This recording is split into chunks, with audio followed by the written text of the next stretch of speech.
behind the heavy curtains of Buckingham Palace to reveal Her Majesty's most intimate secrets. Victorian grandmothers were supposed to be chaste and solemn, but Queen Victoria's private journals, clandestinely penned by candlelight, burst with surprisingly saucy details. In fact, much of what we know comes from those very diaries, albeit heavily edited by prissy editors, and even torched by her own daughter, Princess Beatrice, to hide their spicy contents. What survives reads like a royal edition of 50 Shades. One historian quipped it's all equivalent to a 19th century version of 50 Shades of Grey. Yes, even Victoria, the Grand Granny of England, had a vivid amorous streak that she affectionately jotted down for posterity and our amusement.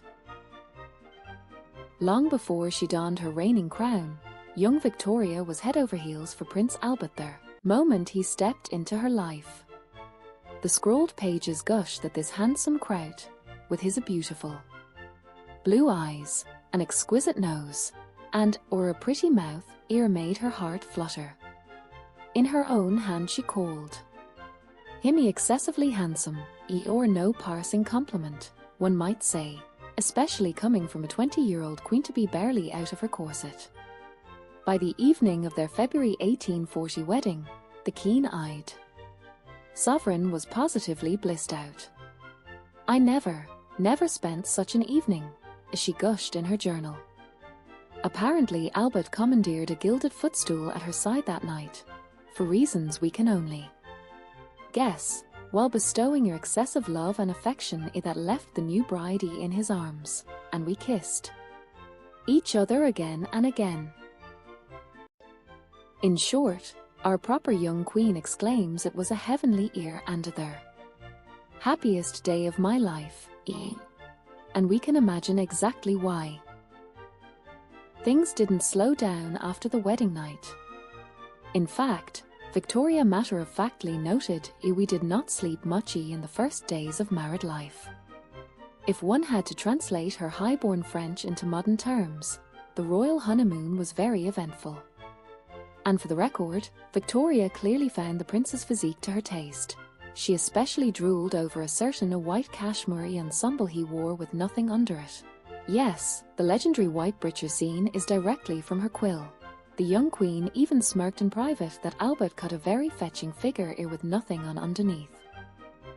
Some folks suspect this is where the term Prince Albert comes from, though we'll leave that prurient tidbit for another day. Fast forward through those wine-soaked nights, and the royal bedrooms began to multiply little ones at a brisk clip. Victoria churned out 9 children in just 11 years, quite the baby boom under one roof.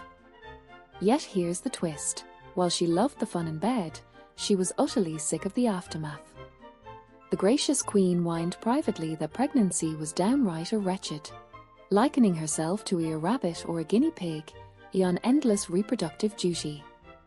In fact, she famously refused to nurse, finding breastfeeding a disgusting, or so much for doting mum. Diaries and letters make clear that after her 7th pregnancy, and again after her 9th, a royal physician begged her to stop this marathon of motherhood. Victoria's cheeky reply: "Oh what, doctor, no more fun in bed?" Well, one can hardly blame her. 9 beautiful heirs later, the queen considered childbirth a tiresome impediment to the lovemaking that she actually enjoyed. Oh, but her delight in her husband went far beyond mere baby-making. Behind closed doors, the bedroom might as well have been an art gallery. Victoria and Albert shared a secret collection of erotic art, tasteful, romantic nudes rather scandalous for Victorian sensibilities. Husband Albert even commissioned a marble statue of himself posed as a Greek god of love, a gift she ultimately felt was too risque, and banished to his private study. Ladies and gentlemen, keep it in your corsets. They also installed a secret lock button on their bedroom doors at Balmoral, so no well-meaning footman with a tea tray could pop in mid-tableau. Privacy at all costs, indeed. Did I say footman? Let's set the rumors to rest. There were whispered tales of curious friendships with servants in her later years, but proper historians are skeptical. By all credible accounts, Victoria's passions were focused solely on her consort. Albert never strayed. Indeed, being faithful was his royal virtue, and Victoria had no need to flirt elsewhere when her marriage was so uneventful. As one modern commentator quipped, Queen Victoria plainly liked sex, and she had 9 children to prove it. So much for Victorian prudes. Apparently, she even didn't believe lesbians existed, because really, why would they, when Victoria was so busy enjoying men? But I digress.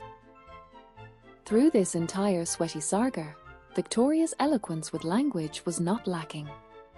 In her flowery hand, she endowed Albert with every flattering adjective: a beautiful figure, broad in the shoulders, and a fine waist. No thigh remained untouched by her quill's admiration. One diary entry simply reports, we both went to bed, to lie by his side and in his arms, and on his dear boso, ear and calls, being so enraptured with the names of tenderness, bliss beyond belief. This was a far cry from the stiff, sit-up straight image printed on postcards. And good heavens, any 20-year-old girl reading how he danced with her and fixed a corsage flower to his chest with a penknife, because, quote, a no buttonhole, or truly gentlemanly, would be swooning too. In short, dear listeners, Victoria and Albert were the Victorian power couple, even in their boudoir. They really enjoyed themselves, as one writer put it. And what glorious sense of humour they retained.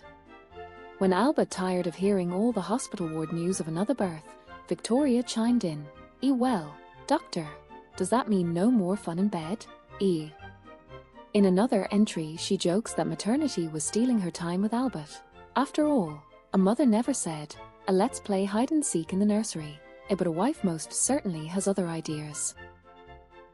So there you have it, the Empress of India as Empress of Enthusiasm.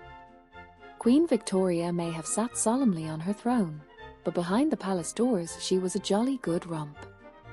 She who gave 100 acts of parliament grew up to giggle over thigh-sweeping ballads of love, stash her diary with blush-worthy verses, and purr over her husband's a handsome rear as much as any Regency romance heroine. If the Victorians had a motto for Her Majesty's private life, it might have been, have baby, will travel, bed, one more time.